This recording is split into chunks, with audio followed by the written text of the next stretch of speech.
The boy accidentally found an old basement and called his parents. When his mom took a closer look, she was horrified.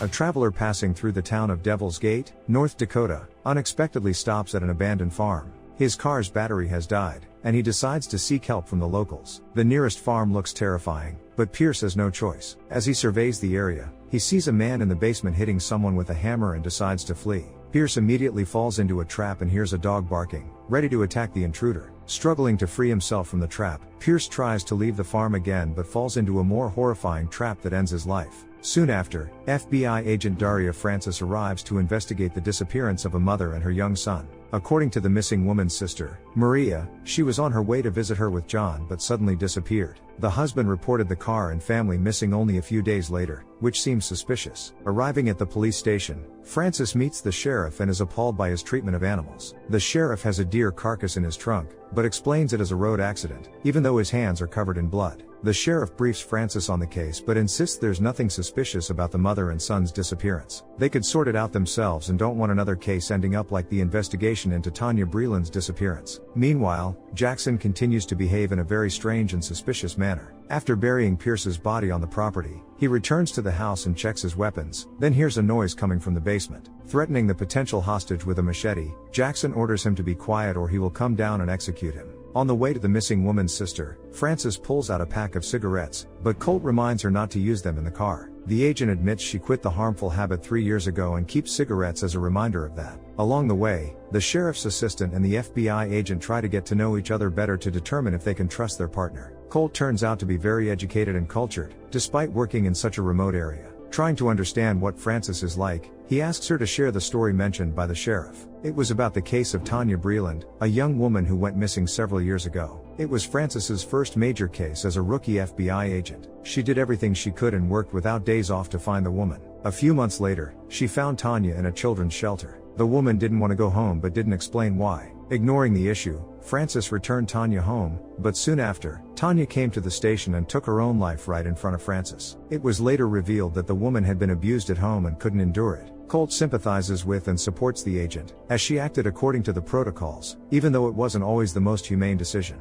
Against the backdrop of these events, Jackson continues to craft weapons. Descending into the basement, he threatens the prisoner in the cage while working on a crossbow. Meeting with the missing woman's sister, Francis tries to learn more about her and her son, as well as their life with Jackson. Teresa reveals that the family lived in extreme poverty, as their farm is nearly ruined and in terrible condition. The couple often fought, and Teresa had almost no interaction with her sister's husband, considering him a dangerous person. Jackson had been repeatedly arrested for fights and petty vandalism, but Colt doesn't consider him a bad person. Some time ago, he and the sheriff's assistant were friends, so Colt doesn't believe his former buddy could commit a more horrific crime or harm his wife and son. Despite the sheriff's assistant's optimism, Teresa finds Jackson excessively sullen and aggressive. He and Maria married young due to her pregnancy, but they were unable to keep the baby. After that, Maria had several miscarriages until John was born. He was their only and much wanted child, but Jackson remained extremely strict with him. As a result, the boy preferred confined spaces and often visited his aunt, staying overnight in her closet. Deciding to inspect this space, Francis discovers a notebook belonging to the boy, filled with disturbing drawings and symbols she doesn't understand. At the same time, Maria and Teresa's mother claims that Jackson is terrible and dangerous to society, urging the FBI agent to quickly find out what happened to her daughter and grandson. Believing this evidence is sufficient for a search, Francis suggests going to Jackson's farm for a thorough inspection. The detective suspects Jackson may be behind the abduction of his own wife and son, posing a threat to them. Colt doesn't believe this is possible and insists on returning to the station. Doubting his own words, the sheriff's assistant gives in to Francis's persuasion, and they head to Jackson's farm. A few meters from the farm, they find an abandoned car, which seems very strange, as the owner left documents and keys inside. Arriving at the farm, Colt is astonished by how much it has changed since his last visit to Jackson. There are plates, cans, and knives scattered around, creating noise. The fence is wrapped in barbed wire, as if it were a high-security site, and there are traps made from rebar and other metal scraps scattered across the property. While Colt tries to call Jackson outside, Francis checks the barn and finds Maria's car. According to the husband, his wife and son had left, but it's now clear that this isn't true and he lied to the authorities for some unknown reason. At that moment, Jackson appears behind the FBI agent, threatening her with a shotgun.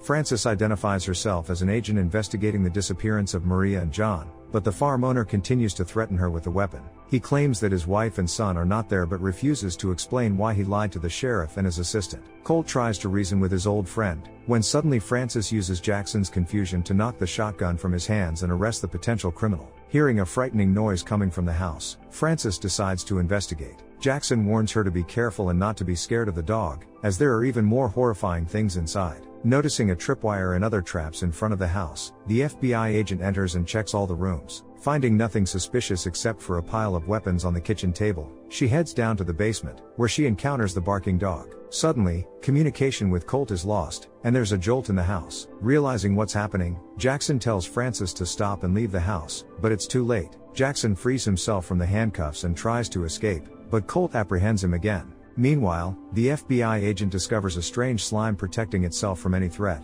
but that's not the most terrifying part. In the cage, she finds an alien humanoid, realizing that it is Jackson's captive. Unable to believe what she's seeing, Francis assumes it's a severely experimented on animal. Jackson explains that it's not that simple. The creature in the cage is a real demon. The farm owner claims that demons abducted his family, but he managed to capture one and take it hostage for an exchange. Not wanting to delve into the complexities of the situation right now, Francis and Colt arrest Jackson. They plan to take him to the station for interrogation, but suddenly notice issues with the electronics, including the dead batteries of their mobile phones and the police car's unexpectedly drained battery. Against this backdrop, Jackson realizes that otherworldly forces are keeping him on this land and won't let him escape. Moments later, black clouds begin to gather over the farm, looking extremely frightening and supernatural. As the sky darkens, multiple lightning strikes start to threaten Colt and Francis. They find themselves at the center of the anomaly and are unsure how to proceed. Attempts to find shelter or escape fail as one of the lightning strikes destroys the police car. Realizing that the only safe place is the house, they decide to go there. Colt runs ahead and fails to notice the tripwire, resulting in an arrow piercing his leg. Taking refuge in the house, Francis tends to the sheriff's assistant's leg and suggests calling for help from neighbors. The nearest farm is 20 miles away, so the plan is doomed to fail, and it's better to wait out the bad weather in the house. Colt hopes that the sheriff will notice their disappearance and start a search, but the FBI agent doubts this, as they hadn't informed anyone of their visit to the farm and had promised not to. Francis mentions that before entering the house, she saw something strange. One of the lightning strikes hit the same spot in the field near the farm multiple times. Hearing this, Jackson suggests that his wife might be there and proposes checking it out. Distrusting the potential criminal, Francis takes the keys to the handcuffs but doesn't free the suspect. Heading to the field, they find Maria alive and unharmed, but she is unconscious. Jackson asks to remove the handcuffs so he can carry his wife back to the house and also requests to pick out some nice clothes for her, as he lacks the taste and his attempt to do it himself could end in disaster. Upon returning to the house, Jackson is handcuffed again, still suspected of being the culprit. Soon, Maria regains consciousness and learns that only she was returned, while her son remains a hostage. Maria demands that her husband fix everything and accuses him of what has happened. The FBI agent and the sheriff's assistant realize that the couple knows much more than they are letting on and ask for details and circumstances surrounding the events. Maria claims that Jackson is entirely to blame, as he gave their son to the demons. From the account, it becomes clear that the land has been cursed since the first Jackson ancestor moved there. He made a pact with mysterious beings who promised that the land would eventually yield its rewards. Naively trusting them, he took care of the farm and kept the secret, occasionally seeking help from these forces. Knowing this history, Jackson decided to appeal to higher powers when his son fell ill. He and Maria prayed earnestly, but at some point, the boy was simply kidnapped, and his wife was taken as well. Trying to stop the events, Jackson captured and beat one of Satan's minions, then locked him in a cage in the basement. Maria is shocked by her husband's stupidity, realizing that they were not angels but horrible creatures with no good intentions for their family.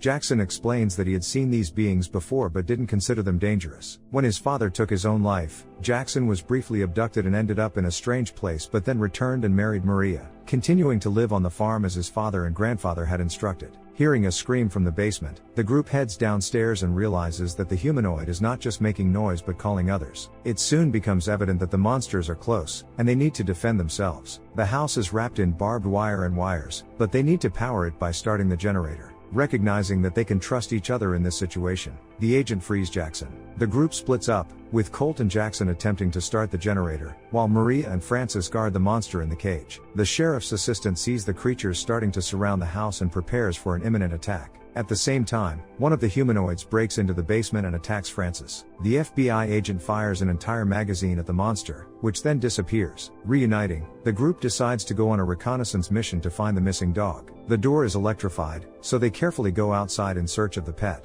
Noticing blood dripping on the back of his neck, Colt looks up and sees the corpse of the animal, executed by the arriving monsters. Realizing they need to survive until morning, the group splits up again to build barricades around the windows and doors. Driven by a desire for revenge for the dead dog, Jackson goes to the basement and asks Colt to help him punish the captive humanoid. Grabbing the creature, Jackson removes one of its fingers, shocking Francis, who hears the screams. Having achieved his goal, Jackson heads to the field where he found his wife. Digging up a patch of earth, he discovers a metal disc with a strange pattern. It becomes clear that this is some kind of demonic portal connecting our world with an alien one. As Jackson places the alien's finger on the disc, lightning strikes it, and the finger disappears. The weather continues to deteriorate, meaning the aliens will soon arrive to take revenge for their captive and his torture. Returning to the house, Francis realizes they need to survive until morning and then find a way to deal with the aliens. Jackson's family has kept a terrifying secret for generations, but now they are suffering because of it and must take drastic measures. Descending into the basement, Francis checks the slime and finds that it has turned to dust. As a result, the condition of the captive worsens since the slime served as a protective barrier that he no longer has and cannot adapt to the conditions of our world. Trying to assist the humanoid, Jackson opens the cage, and as he touches it, he experiences shocking memories that make him cry and feel guilty for everything that has happened. It turns out that shortly before his marriage, he had encountered the aliens, but that was only part of the truth. They had captured and duplicated him, creating an exact copy of Jackson from the alien. The real farmer had long been executed, and this man is a mutant from another planet who came here to find a way to continue his species. The aliens' planet is slowly dying, and they are seeking to colonize Earth, but it was crucial to find a way to reproduce so their offspring could survive in a hostile environment. Realizing that her husband was a monster, Maria recounts the strange things he forced her to do. They never buried their dead children. Instead, they kept their remains in the basement all this time. Colt is shocked and would like to execute the monster who replaced his friend, but Francis asks him not to, as she is not sure if these are real memories or if the humanoid is imposing them on Jackson, who might still be an ordinary person. Jackson's story suggests that John is the first successful child conceived by both a human and an alien. The FBI agent is reluctant to believe this is possible and asks not to make hasty decisions, as it is far more important to protect themselves from the alien invasion.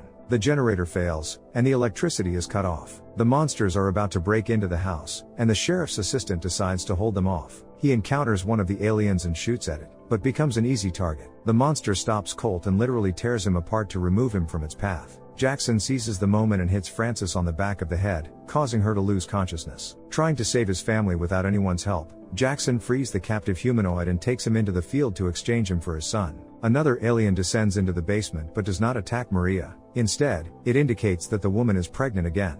Upon regaining consciousness, Francis learns from Maria that her husband had planned something horrific. Going upstairs, she finds the deceased Colt and bids farewell to the assistant who turned out to be a genuinely good person and friend. Meanwhile, Jackson returns the captive humanoid and receives his biological son. Believing John to be the offspring of both a monster and a human, Jackson decides to execute him, but Francis pleads with him to stop. She threatens Jackson but hesitates to pull the trigger. Unlike Maria, Maria executes her husband to save her son and assumes that Francis should also be eliminated to prevent the FBI from taking Jack to a lab for experiments. At that moment, the alien portal is destroyed, accompanied by a massive explosion. With the weapon now in her possession, Francis realizes she is no longer in danger and decides to spare the deranged mother who was only trying to protect her child. In the morning, the police, led by the sheriff, arrive at the scene. Francis tries to recount the insane story of the alien invasion, but the sheriff refuses to believe it. He closes the case, framing it as if Jackson had gone mad, taking his wife and son captive. The farmer used a homemade explosive device and killed Colt, but the FBI agent managed to stop the madman and save his family. Accepting that no one will believe her, Francis decides to light up a cigarette for the first time and leaves the town. Some time later, Maria notices that her son is missing. While searching for the boy, she finds him in the barn. John removes wooden planks from the floor and reveals that they can start harvesting the promised crop. To Maria's horror, the crop turns out to be the offspring of the aliens who use their farm to reproduce and take over Earth. Do you think there could be aliens among us, or is it just a fictional creation with no basis in reality? Maybe someone you know isn't as ordinary as they seem, and their behavior has changed for a reason? Share your thoughts in the comments down below, give a thumbs up, and subscribe to the channel. See you in the next videos.